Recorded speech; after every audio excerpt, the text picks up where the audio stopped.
Hey everyone, and welcome back to Cybrosis. So today I'm back with another functional video in which we'll be talking about the event template which you can find inside the events module of Odoo 18. You know what? Humans basically like to choose shortcuts. So what if I say inside events also we have a shortcut? That is, rather than going to the event and creating one manually, you can actually, save your time by using this event template. So you can preset and configure certain templates for different, events, and in such cases you can reuse it. Okay, so when you use an event template while creating an event, your work is actually getting lesser. The ticket configuration, the booth configuration, and the communication, everything can be pre-configured so that you don't have to redo it while you create an event. So it's that simple and not complicating it. Let's move on to the module and see how it works. So now let me show you how a template is created. For that, let's go to the events module. So this is the events. And in the configuration menu, you can find the sub menu which is called event templates. So click on that and all the pre-created templates can be seen there. So we are going to create a new event template. So I'm opening it and I'm giving the name as a concert. Okay, so I missed the C. So here's the concert. Now we have a lot of checkboxes here like website submenu, track menu item, and so much more. So let's see what each of them are. First of all, we have this website submenu. So this actually enables a submenu on the events website. Okay, so ticking this box will automatically select all other checkboxes in the series, and you can then uncheck any individual options as needed. So I'll just check this, and then you can see all others are checked. Okay. So if you want to uncheck each of these, you can do that as well. So by making this a website sub menu, all other options are enabled as well. Okay. So that's the website sub menu. Next, you have the tracks menu item. So this is to add a menu item to the event website that links to a page displaying all planned tracks. So if you want that, you can disable it as well. And then you have the track proposal menu item. So this enables a submission form on the event website where visitors can propose tracks like talks, lectures, presentations and all for the event. So that's the track proposal menu item. Next you have the booth menu item. So if you enable this, this will allow the visitors to purchase event booths through a dedicated page. Okay, booths can be customized in the booths tab or within the booth category section. So if you go to the configuration, you can see this booth categories. Okay, so from here, that is from the events app, you have the configuration. Under configuration, you can see the booth categories. So from there, you can customize the booths as well. So that's, I'm not talking about it right now. Next, you have the exhibitors menu item. So this creates a sub menu link that displays a list of all exhibitors participating in the event. Okay, and the exhibitor icons are also featured in the footer of each event page. So that's the exhibitors menu item. Next, you have the community. So this option adds a community submenu. Okay, providing attendees with access to virtual rooms for networking and also event related discussions. So enabling this feature also unlocks the allow room creation option.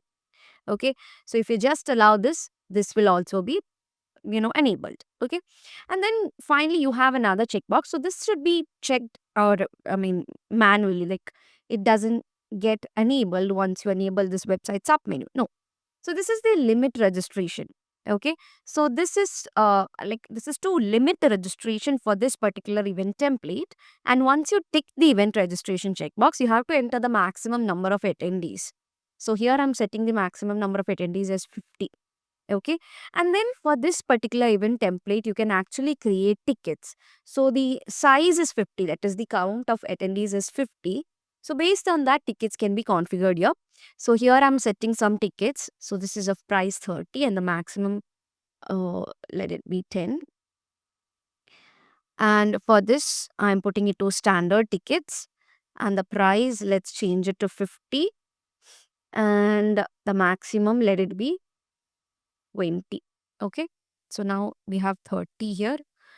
And again, we have this VIP tickets. So it's 100, and I'm putting the remaining count, that is 30, as the maximum number of tickets. So we've configured the tickets. Next, you have the communication. So you know what communication is. By default, you have certain templates like the registration confirmation, which will be a message, which means, yeah, it's a message. And then you have the reminder. Again, you have a reminder. Like, you can actually choose the communication. It can either be a mail, an SMS, a social post, or even WhatsApp. And you can choose the interval, on what interval this communication should take place. So here you can see 1 hour before the event, a reminder will be sent to the attendee's phone. Okay. So that's the communication. So you can set it based on your needs. And then you have the boots tab. So this tab is unique to event templates. Okay. So other tabs like the ticket communication, question notes, and all are actually configured similarly to standard events. So even if you open the events also, you can find all these things. But this is a unique tab which you can find in the event template. Okay. And this refers to create events documentation for details. So from here, you can actually add or create the booths. So I'm just creating a booth, which is booth 1. Okay. And then you can choose the booth category, whether it's a standard booth, premium booth, or a VIP booth. Okay. So I'll just put it to VIP, and the price and all is already there. I'm saving and closing it. So this is the booth which is there. And similarly, you can create more booths, that is, categories can be configured from the configuration, and that can be created or used here as well. You can name the booth and you can choose the category from the pre-configured ones. Okay, so that's the booth. Okay, so let's go back, and then you have the questions here. So questions like the name, email, phone, that's the basic ones. That is the mandatory, default ones. So you can add more questions over here. So whatever your question is, you can mark it as whether it's a mandatory answer or not, or ask once per order, or even the question types. And from here, you can set the answers as well. And finally, you have the notes here, where you can add some internal notes as well as instructions that has to be shown on the ticket. So the instructions like the, time and all can be given there. Like, before these much hours, you have to come to the venue, and all such instructions which has to be printed on the ticket can be specified over here. So that's the event template. So here you have a template which is called concert. So you can see the limit was 50, the tickets are there, the booth is set, all these things are there. Now I'm saving this. Okay, so this is how you basically create an event template. So creating and keeping it as such is not what we are going to do. We are going to create a new event using this.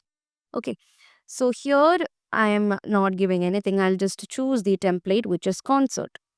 As soon as I've given that, you can see the limit registration has set to 50.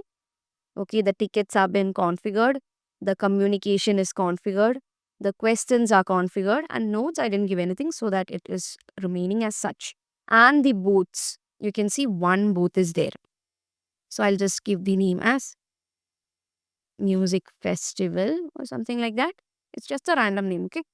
And I'm saving this. So you can see the booth here. If you open that, you can see the available booths, which is the VIP booth.